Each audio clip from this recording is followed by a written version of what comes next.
it is Crystal with Pineapple Papers, and I have a Color Rush Studio design team project for you today. And I am embracing the part of the kit that definitely screams a little more birthday. So I am starting with that background paper that is all of the words, and then I've taken this number paper, which I just adore it. And I'm cutting it into a large tag, and I cut a hole for the hole of the tag, and then I made a hole reinforcer in some black cardstock. I didn't need to do that because I'm going to cover it up, but I just really felt like it needed it. So I have a photo of my son on his 20th birthday. And when you have a very busy college kid still living at home and he's there for your birthday, it's kind of tough. So I knew he was busy with school. He had a very short amount of time and we weren't going to get to see him. And then something happened. And then he was, I think baseball practice was like shortened or something like that. And so he was home. So I was like, oh, can we take you to dinner? So he wanted some wings. So we rushed down there.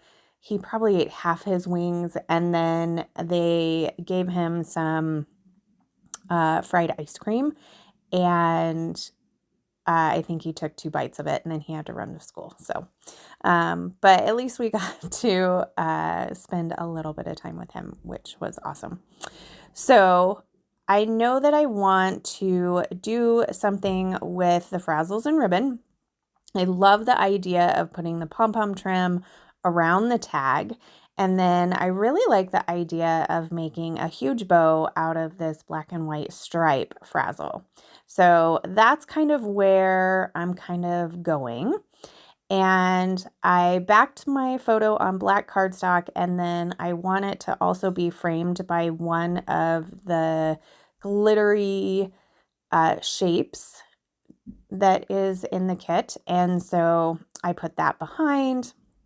And then I know that I want my title to be the acrylic pieces that say HBD for happy birthday.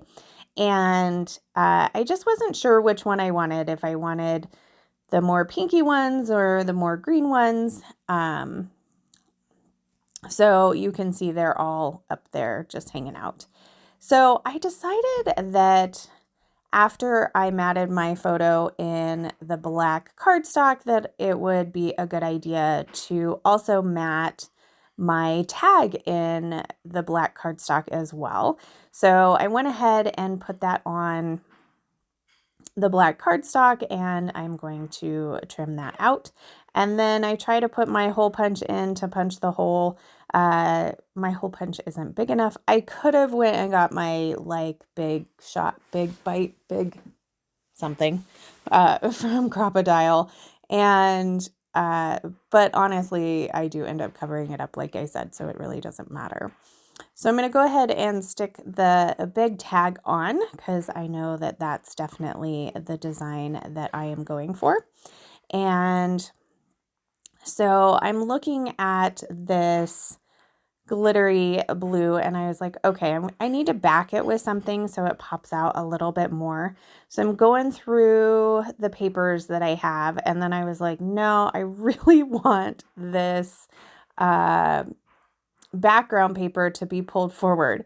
So what I'm going to do is I am going to pull it out from where the tag was and cut that piece on. That's what I get for not gutting my paper, because I always tend to gut the paper. But so now I have all this glue. So I'm going to make definitely one big glue boogie here.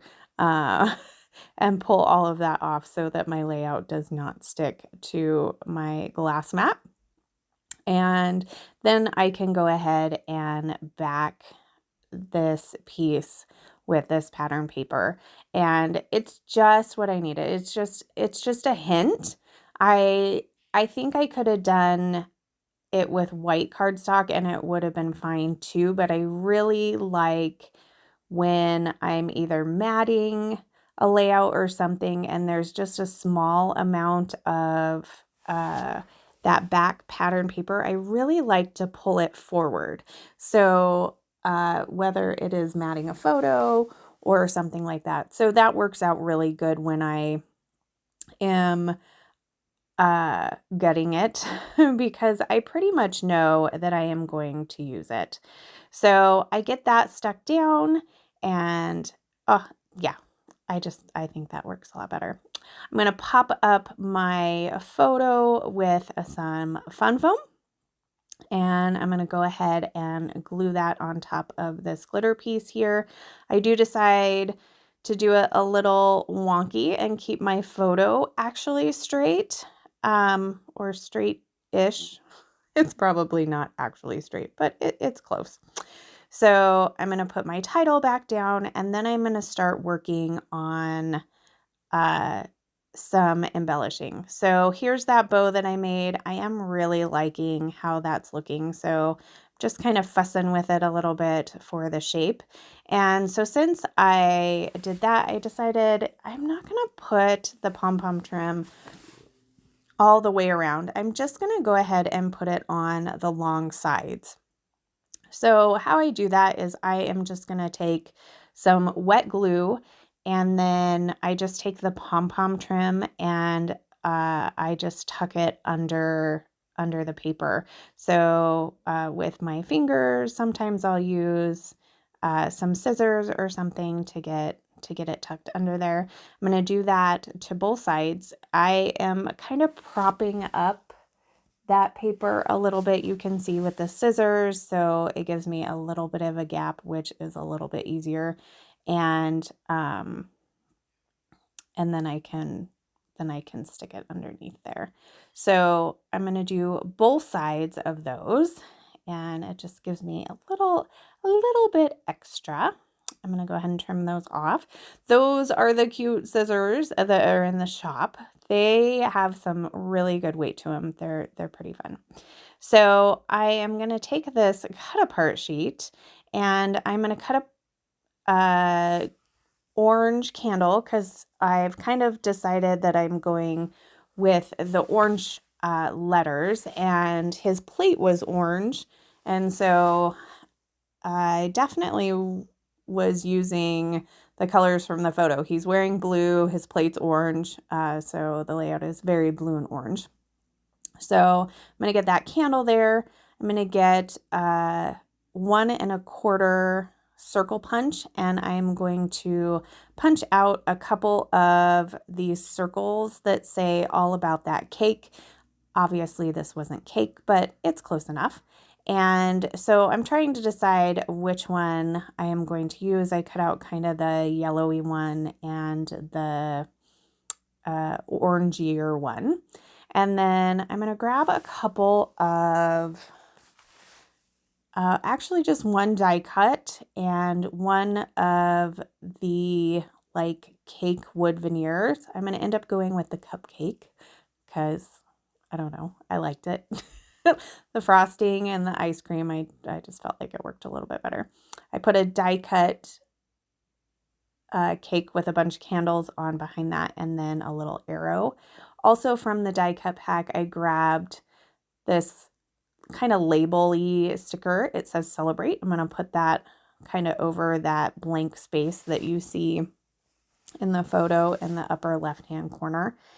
And then I pulled the cork arrows and I'm going to put those on, and I went ahead and glued everything down. Now you can see that cute little heart there. Well, when I glued down that D, I pulled it up and ripped the paper so you could see it. So I covered it up. So that is going to do it for my layout today. I hope you enjoyed this. If you have any questions, leave them down below. Head over to the shop and use my code Crystal10. And remember to